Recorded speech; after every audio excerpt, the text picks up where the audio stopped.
I'm pulling a wand from 9 Star, and I have the receipts. Okay, guys, let's begin. I would like to preface this by saying that this director from Channel 3, it's his own opinion. He's not speaking on behalf of the company. He is known for being outspoken. He says whatever he wants to say. Yeah. All right. Are we ready for this? Here we go. He gets on X, and it's hold on. wait, I can't show that yet. I have some fun stuff for you guys today, bro. There's so much fun stuff. Okay. Let's lock in. Okay. Okay. He gets on X, and it does X space like lives that you can do on X, alright? So he starts talking, and there's just 2 other people with him. I don't know who they are. Alright, let's begin. Okay.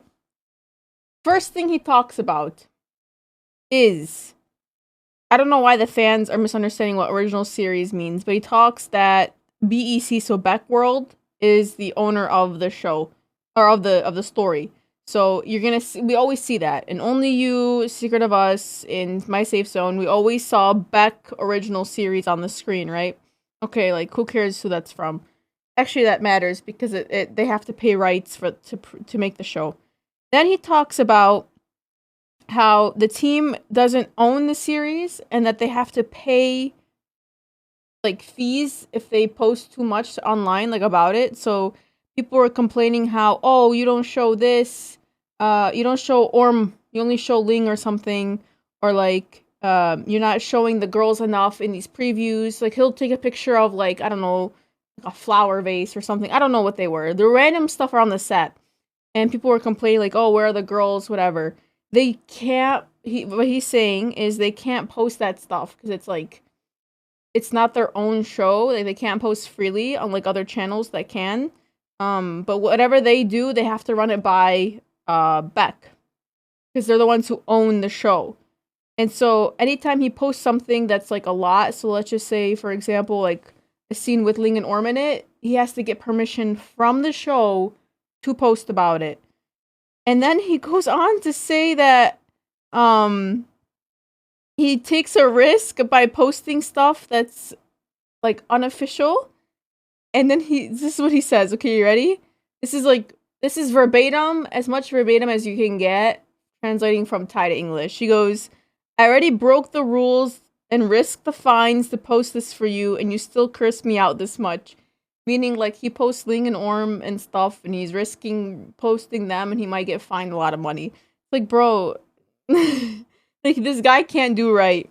And then people were complaining how the quality was bad about the pictures he was posting early, and he was like, it was captured from the monitor screen, and then he goes to say, my iPhone camera is crap. He's like, someone needs to buy me a new phone, because my phone camera is bad. Dude, this guy is actually very funny. He's just very, very outspoken and unfiltered. Which, to me, must mean that he's really good at his job. Because if someone's gonna use this man, and he talks the way he does, like, he must have something good about him, right? Like, no one would put up with that for no reason. And then he talks about how fans say that he's stressed out, but he just argues back because that's his personality. That's what he says. He says that if he is still arguing, that means he's okay. It's when he goes silent that's the issue, which is interesting to me. So he just likes to argue with people online. He's a keyboard warrior. And this is like a quote from him. If I'm really angry, I won't talk, I won't post, I won't do anything at all. And he goes, if I'm still able to argue back and forth, that means my mood is still okay. Alright, sure, man. Keep it up. Whatever makes you happy. And then he talks about how people are saying, oh, Channel 3 favors one couple over another. Okay, this is like the interesting stuff here. And I was so happy when I heard this because I say this all the time. So here's what he says. He says, they do treat them equally. It just depends on the actor's individual conditions. Meaning, Ling Orm, for example, versus Tanyada. Ling Orm is an established couple. They're very well known. Anyata is new, right? So this is what he says, I'm quoting here, as much as you can from Thai to English. The new pair doesn't have their own fireworks yet, so they have to push and promote everything. What people online don't understand is Channel 3 doesn't need to push Lingworm as hard as they do from when they first started. They push Tanyata more, you see them. You see Lena Mew, I don't know when they're going to get to the point where they don't need promotion anymore. I still see a lot. And they also use Lingworm in their posts too to help push them even further. Which to me, as a Lingworm fan, I'm happy with that. I'm okay. Like, let them use the success of one pairing to promote another one. Like, that's totally fine with me. I don't know why, as fans, we're so... as Lingworm fans, we're so protective of this one pairing. Like, they're getting their bag, bro. At the end of the day, like, as long as people are getting paid, they're okay. They don't care what's happening, to an extent. Like, they're happy there. They're happy there. Fans don't see the business side of it. Yeah, all they care about, all they think about is themselves and me, and I'm not happy, fix it. They don't think of the business. All right. And I'll go into further explanation as to why we don't see more promotion from Lingworm in a second. Okay. Now he talks about Channel 3 here, which is very interesting to me. I'm shocked he even mentioned them. He goes, Channel 3, wait, let me quote so I'm not getting him in, like, putting words in his mouth. Channel 3 only started this 2 or 3 years ago. We may be a little old-fashioned, maybe not as modern. Channel 3 is slow. Each of these sentences, by the way, they were not all in one, like, after each other. It was, like, in, like, a whole, like, time frame. Okay.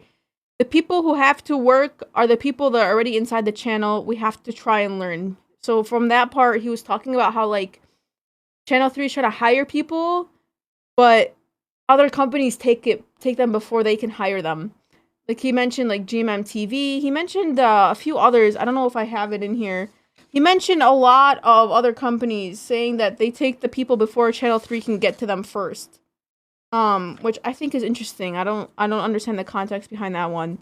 But he was saying how they get people, and the people that they hire don't know what to do or, like, how to do it, and they have to teach them, and people are not willing to give away, like, company secrets. Please read all carefully.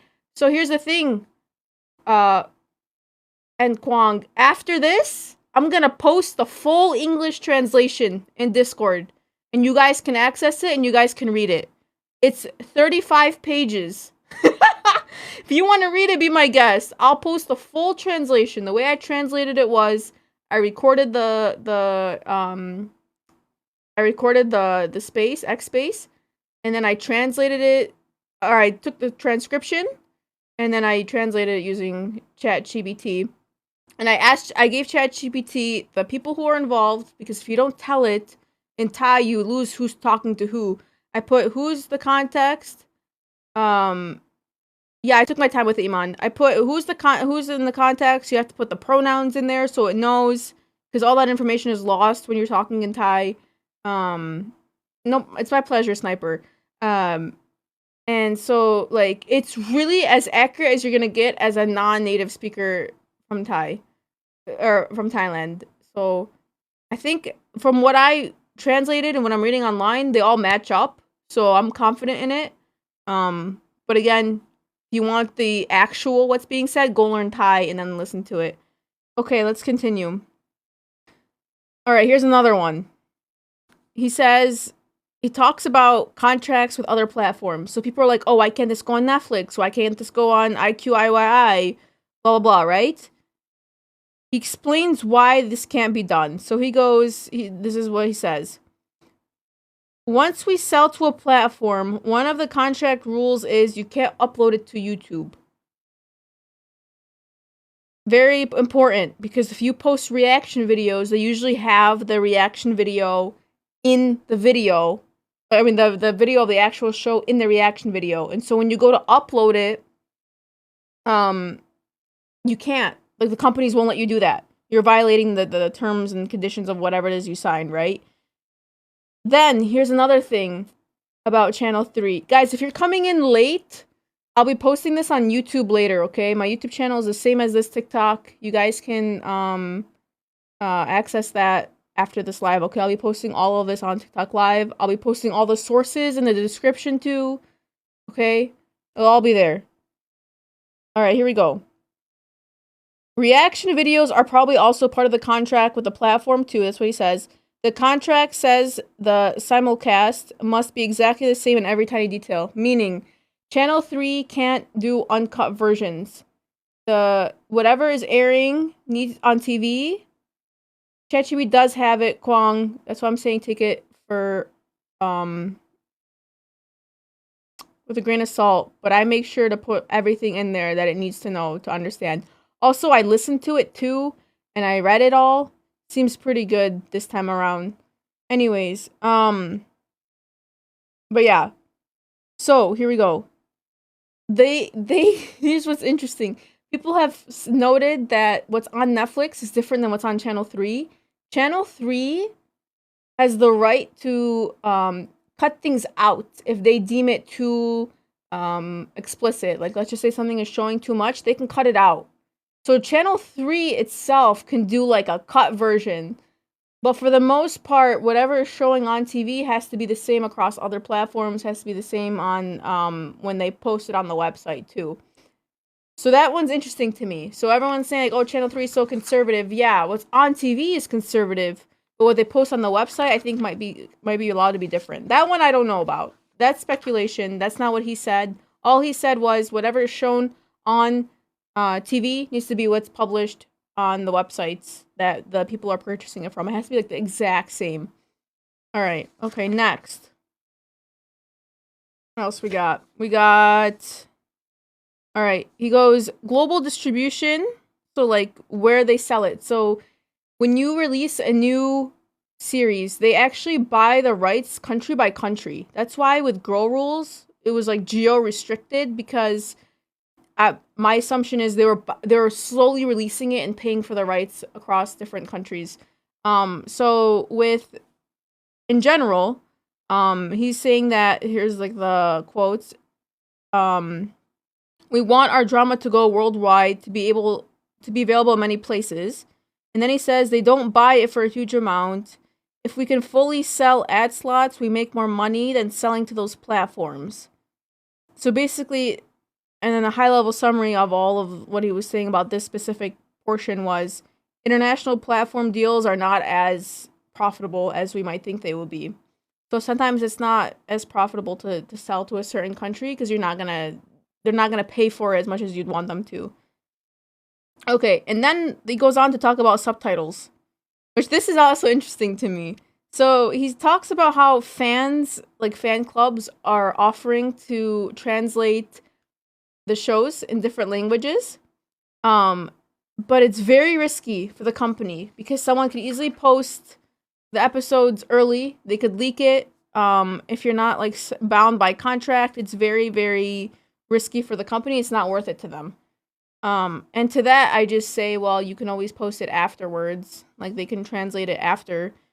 And, like, you just say, hey, like, we're going to be delaying the subtitles coming soon. Here you go. But, I don't know. I'm not Channel 3. I don't know what they go through. All right. And then he says, verbatim, we can't let you watch the series beforehand just because you say you want to help subtitle it. If you screenshot something or leak it, then we're completely screwed. We can't let you in unless the channel formally hires you and you sign a real contract. Alright, now here's the lingworm part of his little talk, okay?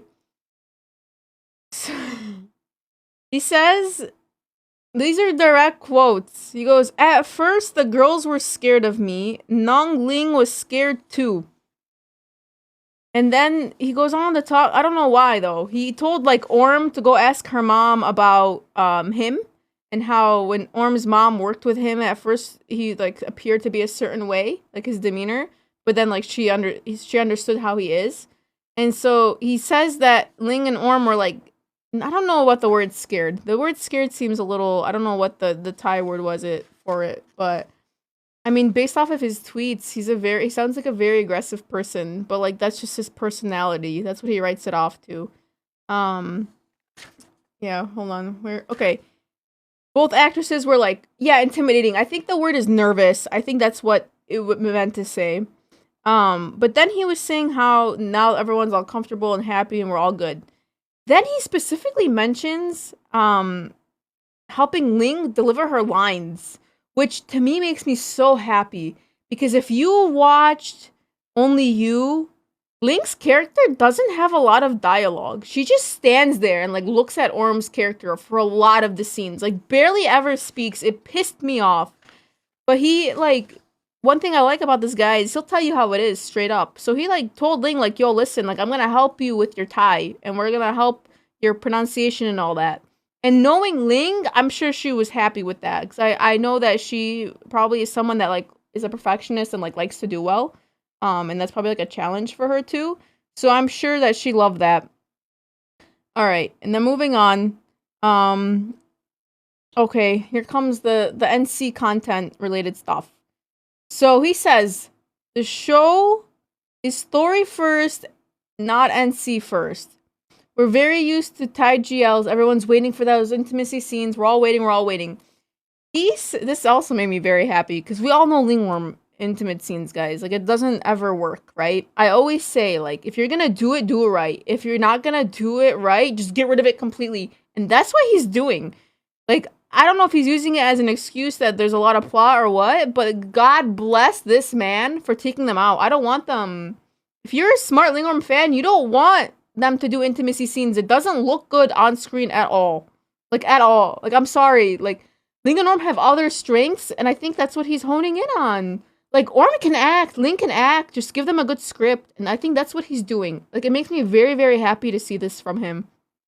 A lot of people are pissed, though, because by saying this, he, like, kind of, threw shade on other series, which we'll get into. I have it at the end of this. But he threw shade on other series saying, like, oh, like, if you have a lot of NC scenes, you don't have a plot, which people, in response to that, was like, okay, Loyal Pin, what about that, bro? But yeah, okay, so he says, the story has a lot of plot. The NC content won't be as much as in other series. There is some, yes, but it's not frequent, not a lot, not very long, not drawn out. Let's be so for real. Let's be so for real. That's a good thing for Lingworm. He goes, I put the story first. The story is more important. I'm okay with that. I'm so okay with that. All right. Next, he talks about the atmosphere and how everyone's like happy and close knit and everyone's like relaxed and stuff. What else we got? Wait, 7, 8. Okay. These are quotes. The girls are very happy acting. They come to set all cheerful. Everyone comes in like it's a reunion party. And then if anyone is stressed on set, it's not the actors. I'm the one that's stressed. They better not have 20 minutes of flashback per episode. I agree. If that's the case, then all of this is out the window because he's saying there's a lot of plot and he has to fit it all in such a short amount of time. All right. Next, he talks about budget. He keeps mentioning budget. He says, BL and GL dramas have low budget like this. And then he goes, I managed to get it to the maximum value. And then he goes, he borrowed someone's car. I don't know who the person's name was. It was like I don't remember her name or his name. I don't know if it's a guy or girl, but basically like in exchange for using this person's car, they're going to appear in this series. I think it was in Play Park. He was saying they're going to appear in episodes 8 or 9 of Play Park, or sorry, 7 or 8 of Play Park. Yeah, he borrowed it from the Play Park set, and in return, this person is gonna play in one of those episodes, in the last 2 episodes of Play Park. Which is, I mean, you do what you gotta do. He goes, using our team's connections, negotiating, asking for discounts, asking for freebies. We're doing this like our lives depend on it. I mean, this guy, like, say what you want, like, he's telling us, like, what's the realistic parts of these shows. Like, this is what happens behind the scenes. Like, it's messy. It's not as the end product that we see the polished result. We don't see the mess that comes with it. All right, and then he says how the show is gonna look more expensive than what the budget allowed. Like he is very proud of how this show is gonna look. And if you actually see the behind the scenes footage, like the little stuff that we're getting, the girls are very nicely dressed. Like the outfits are nice. It looks good from what I'm seeing. They make more than that, TZ. He said, okay, what else we got? Oh, he goes, it looks satisfying, and then he goes, the drama looks Korean. It looks stylish, expensive, the lightings and colors are good. And then direct quote, if we told people how little money we had, no one would believe we made it look like this. Alright, next. He talks about why he took on doing this project, even though it was such low budget. He says, my staff hadn't done a drama in a whole year. These people also haven't had, I don't know why he goes, they haven't had anything to eat in a long time. I think that just means they haven't worked on anything. His staff said to do it, and then he goes, we'll make it reach the same standard as the dramas we used to do back when we had bigger budgets. So, I mean, yeah, I mean, okay, cool. Like, that's not, alright, whatever. And then he goes, he talks about the title sequence and the song. He says that they're very good. He's very excited for it. I don't think the girls are singing it. Like Ling and Orm. I think it's someone else singing it. Okay, and then he goes, the adaptation of the novel is gonna be like, the essence is still there, but it's not identical. And so he goes, these are direct quotes, if you ask whether there are changes in the drama version, yes. We had to add some things to make it more colorful, more dynamic. Does it lose the essence of the novel? No. Some sentences, some lines from the novel are still used. And then he goes on to talk about how he wants just a bigger theme than just romance, but like misguided love. And so like, I don't know what the book is about, so this part I can't really speak on it. But he talks about parents being involved and like being controlling. So it sounds like, to me, from what I was like hearing and reading, it sounded like the parents are going to be the issue, like the driving force of the conflict, not just the two girls together. So overall from the 35 pages, he was just venting. He was clarifying everything. He's been getting attacked on X like every day about things.